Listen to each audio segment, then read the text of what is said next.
Have you ever stayed up late at night thinking about something that happens the next day because you feared you weren't prepared enough for it? Rolling around and thinking and overthinking and worrying. Maybe it was a test, a work presentation, an event you planned, a conversation you need to have. Have you ever agonized over posting on Instagram out of fear of what people will think of you? Have you replayed a convo where you said something you now find cringy over and over again in your mind? If so, you're not alone, my darling. This is a dear old pal of mine, overthinking, and it can be synonymous with self-doubt and pairs naturally with codependent perfectionist and people-pleasing thinking. Thinking circles around something you're afraid of not being prepared for can be exhausting. It can hinder the joy in your life, disrupt your sleep patterns, even suppress your immune system, and play strange games with the adrenals. You can overcome these old perfectionist and codependent stories and can get unstuck from overthinking thought cycles. Ready to learn more about what overthinking is and why we do it? Keep listening, my love. It's gonna be a good one. You're listening to Feminist Wellness, the only podcast that combines functional medicine, life coaching, and feminism to teach smart women how to reclaim their power and restore their health. Here's your host, nurse practitioner, functional medicine expert, herbalist, and life coach, Victoria Albina. Hello, my love. I hope this finds you doing so well. So I found myself lying in bed the other night, thinking about something I had to do the next day. And it was a new thing. There were stories about how it was vulnerable making. And I don't know why, but on this particular night, for whatever reason, the stars must have aligned. I was able to be my own watcher in this new way and was really able to step back and see my brain really trying to urge me to overthink, which is something I've done a ton of work on in the last few years to really begin to believe that when I know that I'm prepared, I can really trust that and that overthinking doesn't serve me. We'll get into details about all of that, but I noticed in that moment just how many tools and resources I now have to support myself when my brain offers me the opportunity to overthink something. And I'm so excited to share all about this thought habit, why we think it's useful, why it's not, and of course, some remedies with you here today. So, as always, my beautiful nerd, let's start by normalizing. We all overthink at times. It's normal, natural, human, and of course we will get all sciencey on it, because that is how we do, my nerds. Thinking something through, getting prepared, evaluating your response in a moment, post facto to lovingly see where you could improve. None of these things are problems. In fact, they're smart. They're good things to do for your life. The challenge comes when you lose touch with your capacity to stop thinking about something over and over and step into the anxiety-riddled world of chronic overthinking, spending an abundance of time and energy ruminating and adding pressure to yourself that your body will interpret as stress and will have that knock-on effect throughout your physiology that we've talked about so many times here, impacting everything from thyroid to digestion to cognitive capacity to mood to sleep to immunity. To be clear here, the type of overthinking I'm talking about is not the overthinking of actually diagnosed obsessive-compulsive disorder, OCD, or the rumination common in true clinical depression, PTSD, CPTSD, or other diagnoses. While the remedies to come may certainly be helpful in those cases, there's more to it when one of these diagnoses is part of your life.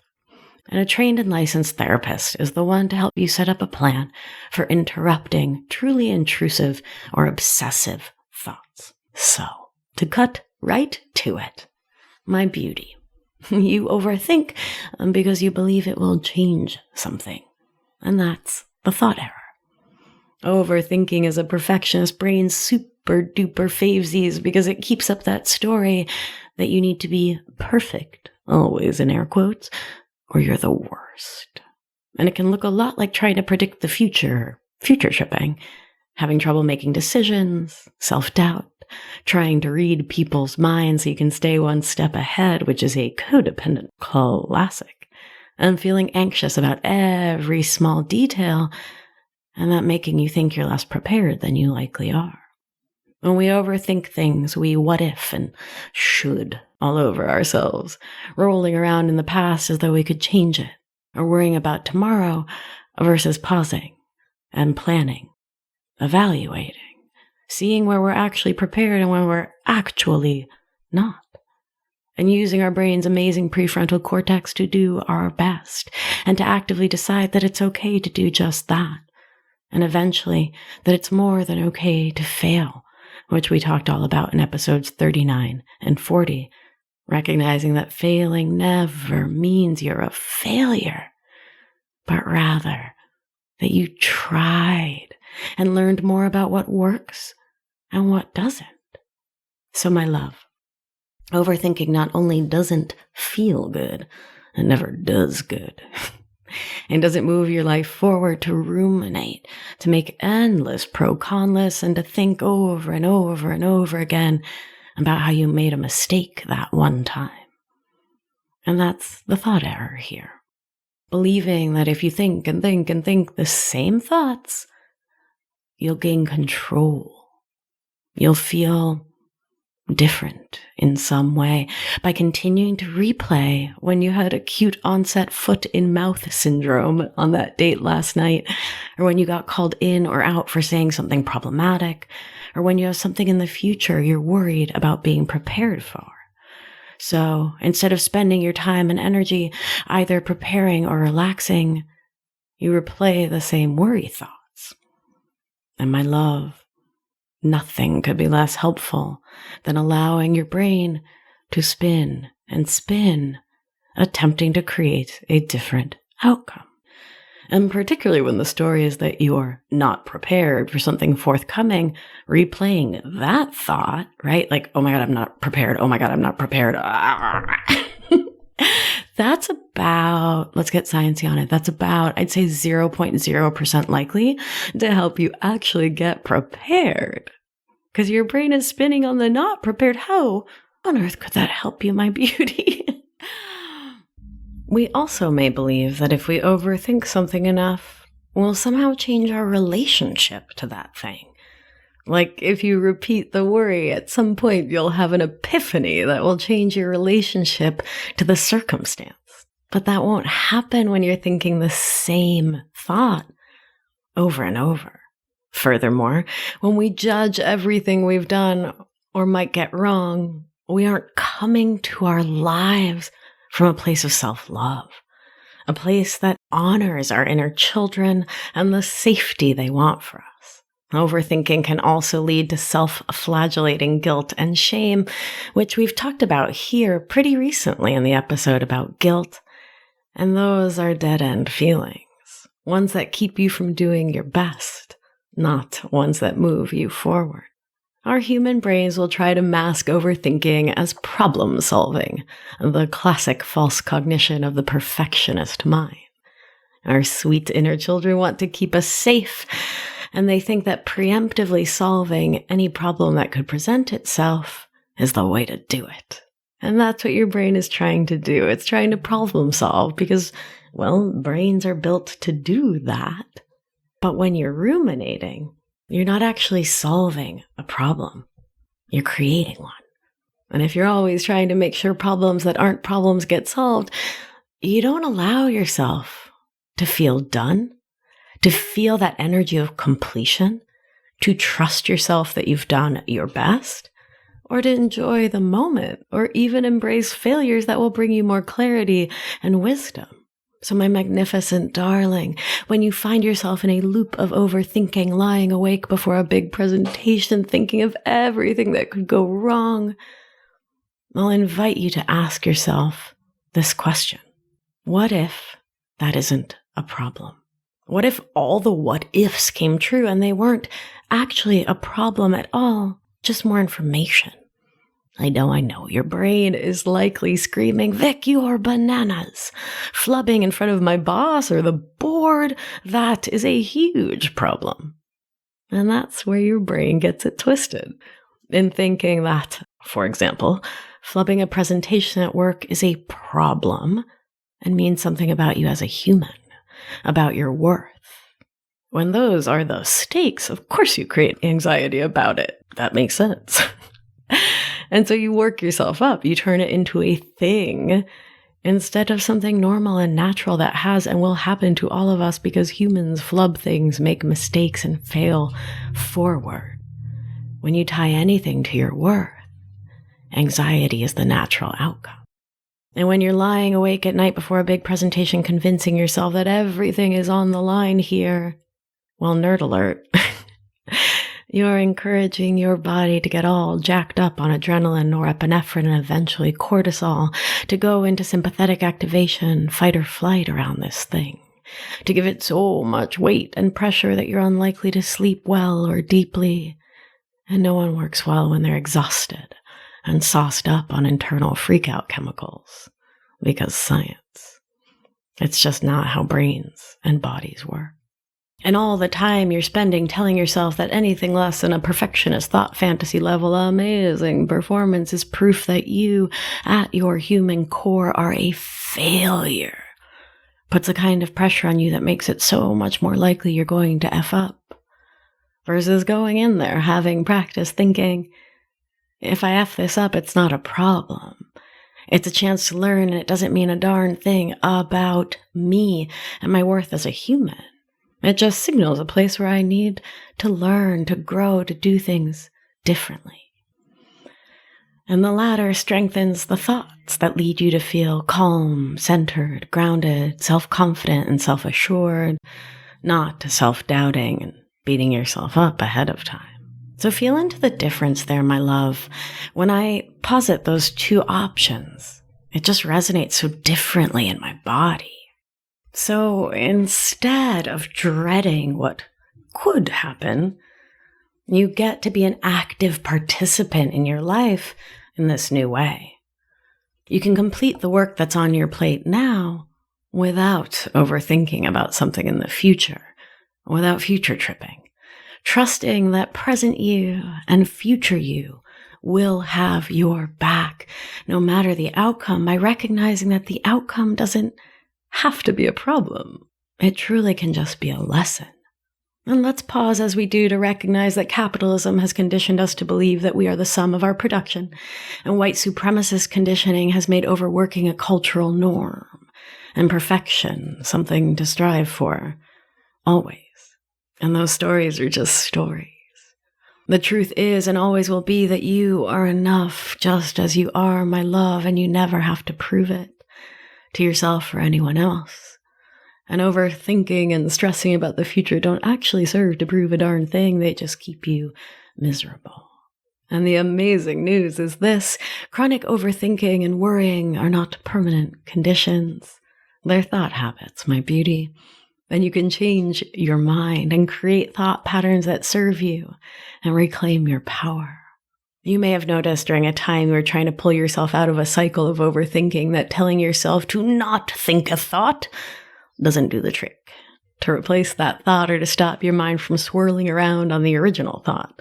It's just not how brains work. It's like that experiment where they told folks to not think about pink elephants, and of course it was all they could think about after getting that prompt. In this case, you can't avoid thinking that swirly thought by focusing your mind on not thinking it. If you tell yourself not to worry about your big presentation tomorrow, you'll likely only think about and worry about, you guessed it, that very presentation.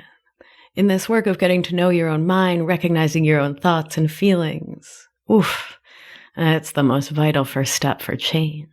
And it only works, in my opinion and experience, when it's based in loving yourself, first and foremost, and accepting yourself and your brain just how they are. As always, you have the power to observe your thoughts and decide if you want to keep them, if they serve you. Because your amazing brain thinks literally tens of thousands of thoughts a day, and we are wired as humans to notice things, to assess for safety and danger, to suss things up and come to a quick conclusion lest we get eaten by a rogue lion. In our society, that has evolved into sensing danger in our own overthinking cycles that are being fed by our lizard brains. And it makes sense. Because you're focusing on the worry and the ruminating and the beating yourself up, your brain believes you that the danger is a real danger, or why would you be thinking about it so much? Makes sense, right? And we've discussed the old lizard brain together here before. It's a way to refer to our most primitive mind, evolutionarily speaking. That part of our brain that doesn't want to get snacked on by a lion, posing as a presentation, where anything and everything could go wrong, and all of a sudden it seems like an immediate threat. Calling those thoughts. I will fail, that means I'm a failure, and if I think about it over and over again, I can somehow control the situation and will it to be different. A set of facts, and believing them. Continuing to give those thoughts your energy keeps you stuck in the cycles you're in now. Painful thoughts, painful feelings, painful action, painful outcome, because neuroscience. And because science, we understand that once you attune yourself to seeing your thoughts and can thus create a little space from them, you can begin to detach yourself from those thoughts. And that's when you can deeply impact your own brain to engage your neuroplasticity and to make lasting change in your habitual thought patterns. This is very different from simply telling yourself to not overthink. When you can break the links between you and believing that these thoughts are facts, and you can recognize that they're just a brain habit, then you can begin to decide if those thoughts serve you, if they move your life forward in a positive way. So step 1 is to believe that you have a lizard in your brainstem, or if monkey mind resonates for you, that Buddhist concept that monkeys writing sentences in your mind, or whatever analogy works for you. And you can understand that these thoughts are generally subconscious, and you can begin to believe and know that you can bring conscious awareness to them, loving attention to them. The second step is to do it, to bring your awareness to the fact that you are not your thoughts and that you can observe, analyze, contemplate, and change your own programmed habitual historical thinking. You can do this, and it's vital if you want to change the text that those lizards and monkeys are putting into your consciousness. For more on this, do listen next to episode 2, Be Your Own Watcher. Finally, having sussed out which thoughts serve you and which don't, you get to decide if you want to keep thinking the same old thoughts you've always thought, understanding that our thoughts create our feelings, we take action based on those feelings and have an inevitable result or outcome in our lives based on the action we take. And therein, you get to pause to bring in a new thought. So here's the differentiation, right? It's not yelling at your brain to stop doing what it's doing to attempt to keep you safe. It's recognizing your brain wants to do that because it loves you, because it thinks then you're in control and then you'll be safe and everything will be okay. And it's not true.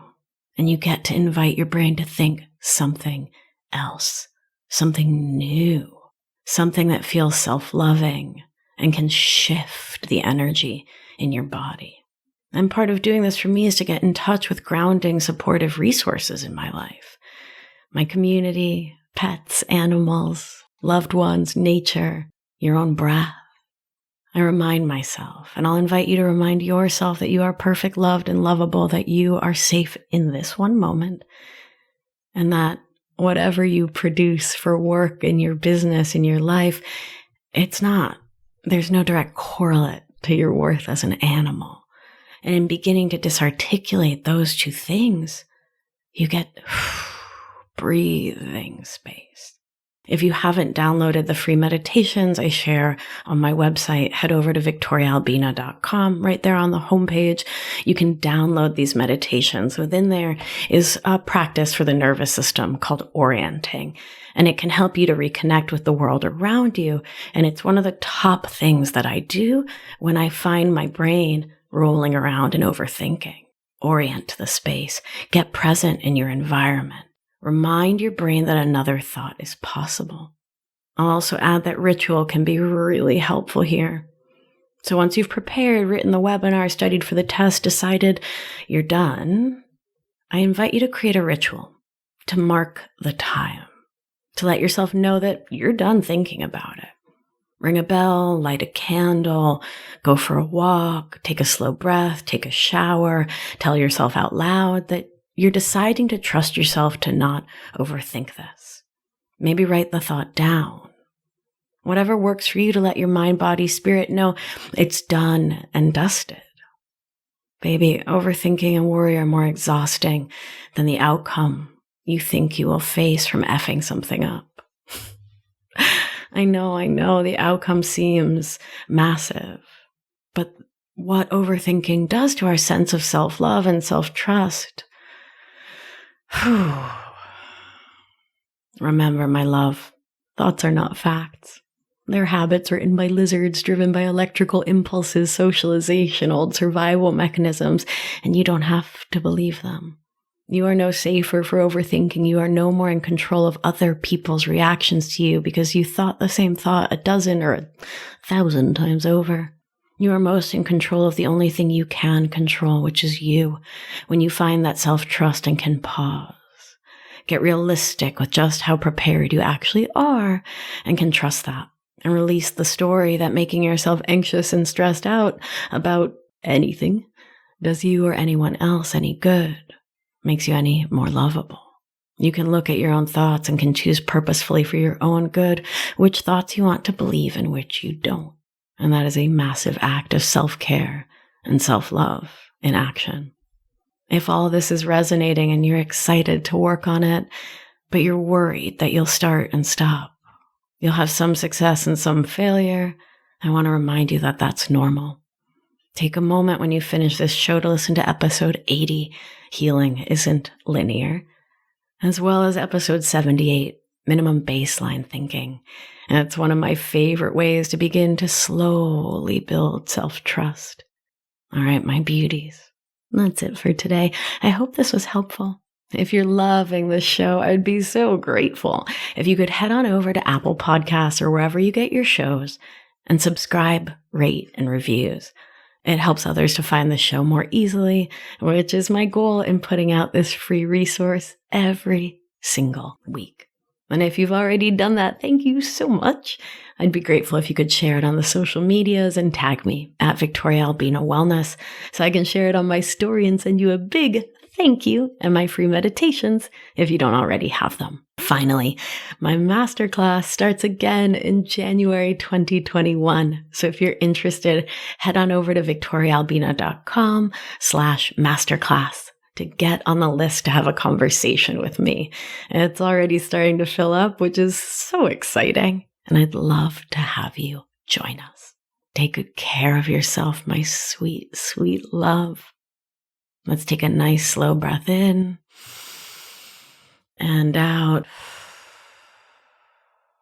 And remember, you are safe, you are held, you are loved. And when one of us heals, we help heal the world. Be well, my darling. I'll talk to you soon. Thank you for listening to this week's episode of Feminist Wellness.